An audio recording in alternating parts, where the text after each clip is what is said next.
はい、こんにちは。ちょっと久しぶりにブログしたくて何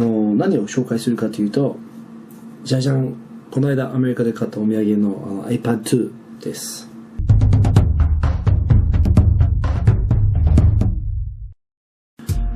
じゃあまだ日本では発売になっていないので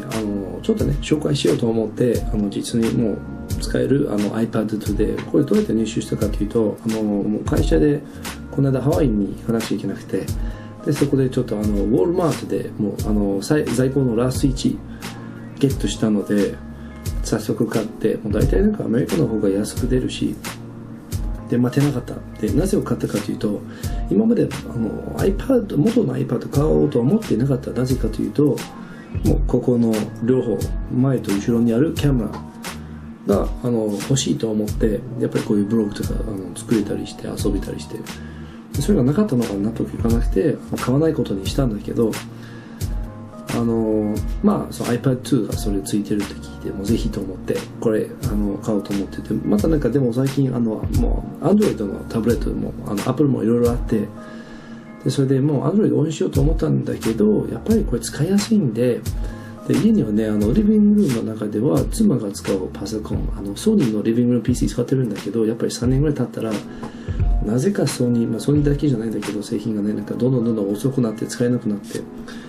でそれでもうケーブルがいっぱいあって、結構なんかコーヒーテーブルの上に置いてるパソコンでなんかちょっと邪魔になってるんで、こういう軽いで本当軽いで無線とか邪魔ならないものにしようと思ってても、iOS だったらやっぱり誰でもすぐに使えるからこれいいと思いました。でこれ買って、で妻用に買おうと思って自分でなんか Android のなんか買おうと思ったんだけど、数日これ使ってる結果は予想よりもね、だって iPod Touch も iPhone も持ってるのにこんな楽しいって思ってなかった。で iPad 1持ってなかったんだけど、だからそんなうまく比べられないんだけど、友達に見せたらやっぱりまずこんな薄さなんか非常に薄くなったりして軽くなった。その軽くなったことでそれだけじゃなくて、やっぱりもう最初の iPod Touch 持っててすごく速いんだけど、やっぱりこれは圧倒的にもすごくなんかスピードが速くて、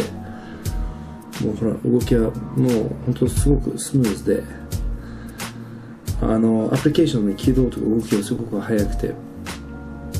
そして今までこういうタブレット PC 使ってなかった自分だけど、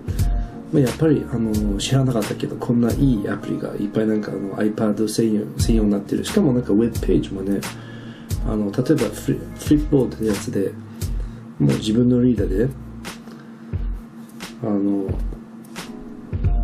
いろんなんかいつも読んでる RSS のものとかで本みたいに読めるって、これやっぱりねパソコンで読んでるよりもなんか普通 Twitter とかってHootsuite 使ってるサイトとか使ってるよりも全然やっぱりこれの方が楽しくて、そしてなんか本当に読みやすくなったようなもう気がして、自分使ってる Hootsuite とかね、もう本当にもう読むのが楽しくなって、でしかもやっぱりゲームはそんなにやらないんだけど、でもやっぱり一番大きいのがこのキャメラのことで、それもこの間早速ねもうフェイスタイムもついてるんだけど、自分にとってスカイプが一番でね、なぜかというとスカイプって自分の親とか家族みたいなパソコンでスカイプ使ってて、やっぱりもうそのままもう問題なくスカイプでスカイプチャット、もうこの全画面自分の親の顔がもうそっちのパソコンでこっち iPad でスカイプができたって本当感動して、その中でねなんかいろんなジェット大輔とかいつも紹介してるボーカロイドのなんかアプリとか、ちょっとね元なんちゃって G で DJ として感動したのは、これ DJ ってアプリがあって、もう最近本当すごいんですよ。もう本当パソコンソフトでもうとりあえず完全DJ ができるビートシンキングとかのソフトがもう本当に面白いソフトがもう山ほどあって、特に音楽系とかもう使いやすくて軽くて速くて、もう持ってるなんかソニーバイオのタイプ Z 超馬力あるパソコンなんかいて、それ1キロしかないからいつも運んでたけど、やっぱりもうそれなんか置いといてこれだけ運んでる最近やっぱこれ妻用だけど多分自分の後でもう一度買おうと思う。あとちょっと感動したのはね、これ知らなかったんだけど、カメラ接続キットまあこの内蔵やってほしいんだけど、でもまあ3000円でこれ買ってで、これ USB 挿したらいろいろね、それ iPad Dock とかあって専用キーボードあるんだけど、なんかね、これを例えば家のパソコンで使ってるこれエレコムの無線キーボード、エレコムだっけ、これ3話だよね、キーボードがあって、もうこれカメラ接続用だけど他の USB のものをつけて接続するとこれが使えないよってウォーニングメッセージが出るけど、それ無視してでテキスト入力なんかできるアプリ、例えば自分のブログプレスで、なんかこれを見えるかな、ち